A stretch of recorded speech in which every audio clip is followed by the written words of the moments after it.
En Algérie, une quarantaine de maires sur les 1500 que compte le pays ont annoncé dimanche leur refus d'encadrer l'élection présidentielle du 4 juillet, une décision prise en signe de soutien à la contestation. Au Soudan et sous la pression des manifestants, les généraux ont appelé les partis politiques à s'entendre sur une figure indépendante comme Premier ministre, ceci afin de préparer la transition démocratique. Au Bénin, la CSTB a tenu sa deuxième session ordinaire du Comité confédéral national le week-end. L'assise a été sanctionnée par un appel solennel à l'endroit des travailleurs.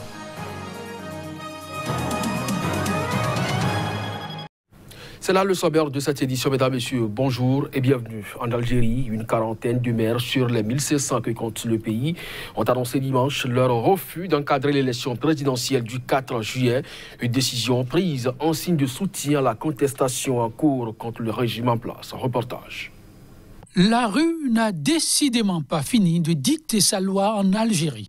La présidentielle annoncée pour se tenir le 4 juillet prochain pourrait souffrir de l'encadrement indispensable des maires. C'est du moins ce qu'il convient de retenir du communiqué du Rassemblement pour la culture et la démocratie RCD, organisation de l'opposition dont les membres ont exprimé vertement le refus collectif d'organiser et d'encadrer l'élection, la qualifiant de simulacre de scrutin. Le RCD contrôle 37 assemblées populaires communales, principalement à Tizi Ouzou et à Béjaï, situées entre 100 et 250 km à l'est d'Alger. Ces maires emboîtent ainsi le pas à 7 magistrats, autre maillon important dans l'organisation des scrutins algériens. Nombre d'entre eux ont publiquement exprimé leur décision de boycotter la supervision du scrutin du 4 juillet. L'Algérie compte 1541 mairies contrôlées majoritairement par le Front de Libération Nationale, FLN, et son allié, le Rassemblement National Démocratique, RND, deux partis vilipendés par les manifestants pour leur gestion du pays durant les 20 ans de règne de Bouteflika. Pour les contestataires algériens, les structures et personnalités issues du système mis en place par Bouteflika, chargé d'organiser la présidentielle devant élire son successeur, ne permettent pas de garantir un scrutin libre et équitable. Au Soudan, le mouvement de contestation a exhorté dimanche les nouveaux dirigeants militaires à transférer immédiatement le pouvoir à un gouvernement civil. Sous pression, les généraux ont appelé les partis politiques à s'entendre sur une figure indépendante comme Premier ministre. Le reportage pour plus de précision. Face à la contestation persistante, l'armée soudanaise fait profil bas. Elle s'est finalement engagée à nommer une figure indépendante pour diriger le prochain gouvernement. Elle a conséquemment demandé aux représentants de la contestation populaire de se mettre d'accord sur un nom. Le Premier ministre, tout désigné, sera ensuite chargé de former un gouvernement civil. La formule est la résultante d'une réunion tenue dimanche entre le Conseil militaire et des partis politiques. Une réunion boycottée par les leaders de la contestation, les forces de liberté et de changement, cette coalition qui regroupe des partis d'opposition et l'association des professionnels soudanais. Ils ont refusé de s'y rendre du fait de la présence du parti d'Omar el-Béchir, une participation jugée intolérable. Ces représentants de la contestation disent aussi attendre une réponse du Conseil militaire à une série de propositions qu'ils ont faites, comme celle de dissoudre le Conseil militaire ou d'intégrer des civils ou encore d'accepter que ce Conseil ne concentre pas entre ses mains tous les pouvoirs. Le bras de fer se poursuit donc à Khartoum où la rue maintient ses revendications, celle d'un transfert immédiat du pouvoir à un gouvernement civil. L'association des professionnels soudanais demande aussi que ce nouveau gouvernement fasse juger Omar el-Béchir, une doléance qu'ils sont des milliers, les manifestants, à clamer haut et fort dans les rues. Au Tchad, les chefs d'État et de gouvernement des pays membres de la communauté des États sahélo-sahariens CEDSAD étaient réunis à N'Djamena pour un sommet extraordinaire. À l'occasion, ils ont conjointement appelé à une transition pacifique au Soudan et à l'arrêt des combats en Libye. Suivant.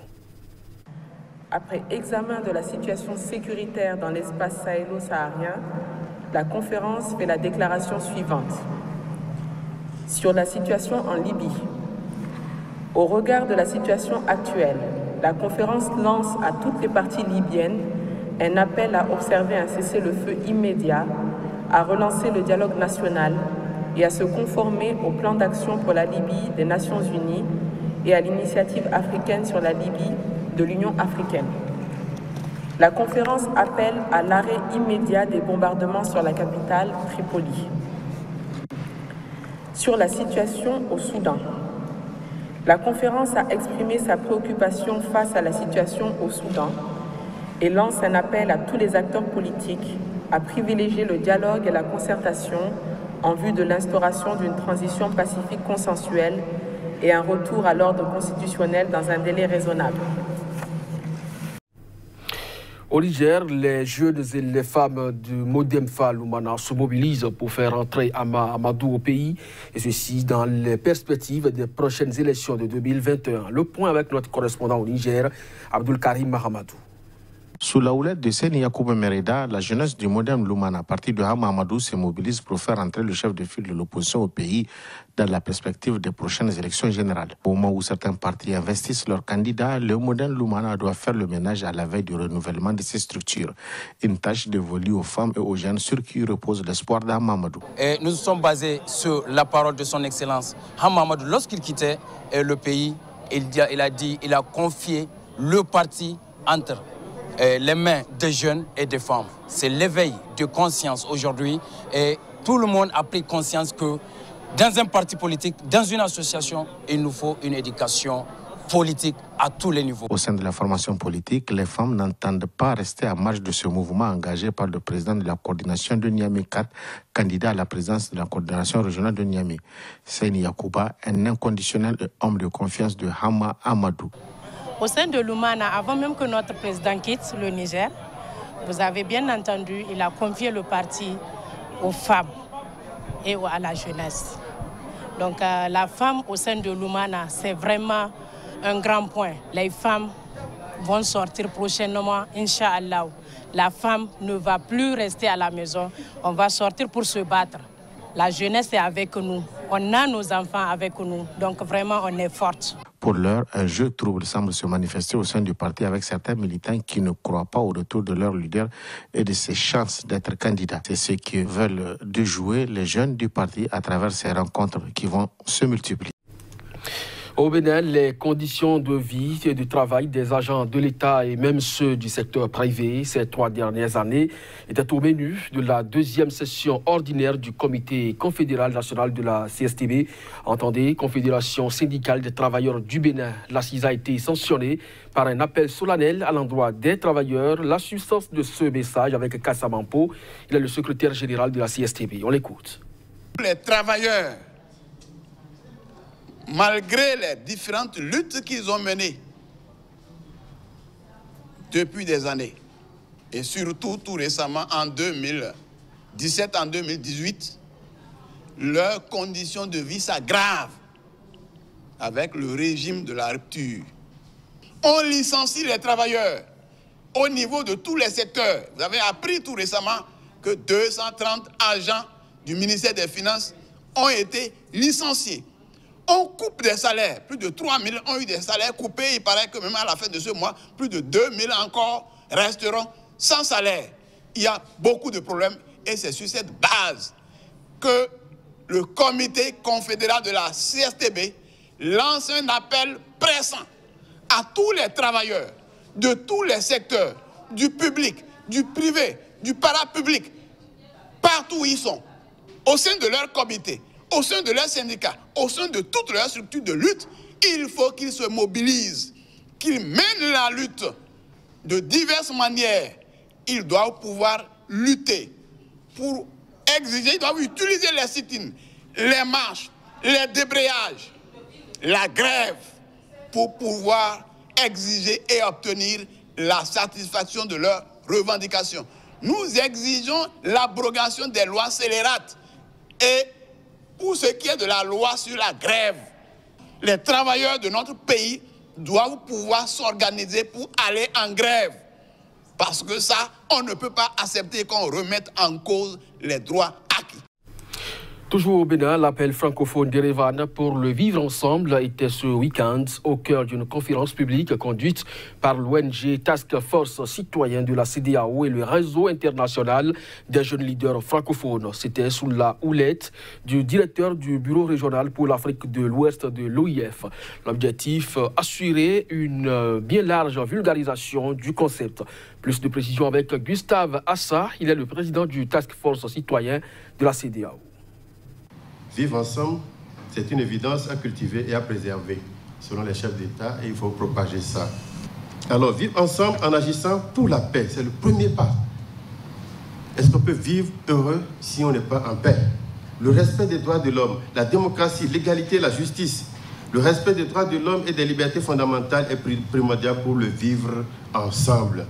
Il s'agit donc de nourrir et de consolider notre capacité à vivre ensemble au service du respect des droits de l'homme, les libertés fondamentales, de la paix, de la démocratie, de l'égalité et de la justice. Cela implique de mener une action déterminante pour développer une culture de paix, d'écoute réciproque et de non-violence, et combattre l'intolérance, l'incitation à la haine et toutes les formes de discrimination, notamment celles fondées sur la race, le sexe, l'origine ethnique, nationale ou sociale, et la langue, la religion et les convictions. Cet appel à la paix est urgent. Cet appel à la paix est nécessaire. Cela suppose aussi que cette action doit viser à garantir l'égalité des chances, à prévenir et lutter contre l'exclusion politique et suppose l'égal accès à la participation pleine et effective de tous au processus décisionnel à tous les échelons. Deuxième élément important, c'est promouvoir le devoir de mémoire. La mémoire, elle est très importante aujourd'hui. Quelle est la mémoire que nous avons aujourd'hui? Quand on se souvient d'Apeti Aromarebe Maga, quand on se souvient, n'est-ce pas, des anciens présidents, quand on se souvient justement de notre conférence nationale, il y a une phrase célèbre de Monseigneur Isidore de Souza qui me vient à l'esprit. Qu'aucun pain de sang ne nous éclabousse et ne nous envoie dans cette flot. La France, à travers son projet d'assistance aux pays en voie de développement, vient de renouer son engagement à assister le Nigeria dans le transport en fourniture électrique. La capitale fédérale, Abuja, est le point de départ du dit projet. Le point avec notre correspondant au Nigeria, Abdoulaye Issa. Monsieur Guillaume Audrey de Kerdel, ambassadeur adjoint de la France, a réaffirmé la volonté de son pays d'améliorer le transport de l'électricité au Nigeria, en particulier dans le territoire de la capitale fédérale Abuja. Monsieur Kerdel l'a annoncé lors de la cérémonie d'inauguration officielle du programme d'alimentation de la capitale Abuja, qui comprenait des lignes de transmission de 300 kV et de 132 kV. L'événement était organisé par la Société de transmission du Nigeria, TCN, et financé par l'Agence française de développement. Selon la diplomatie française, l'AFD s'était engagé à améliorer la vie quotidienne des habitants des pays en développement et des pays émergents. Selon M. Kerdel, la fourniture d'électricité de qualité est la profonde aspiration des Nigérians à travers le pays, en particulier la capitale Abuja. Abuja a été planifiée et construite dans les années 1990, mais accueille aujourd'hui 3 millions d'habitants. La France, à travers cette structure, l'Agence française de développement, s'engage à avoir un impact tangible et durable sur les personnes vivant et travaillant dans la capitale fédérale Abuja. C'est sur cette information que nous refermons ce journal. Merci à vous de nous avoir suivis. Très bonne journée en compagnie des programmes de SIGA. À très bientôt.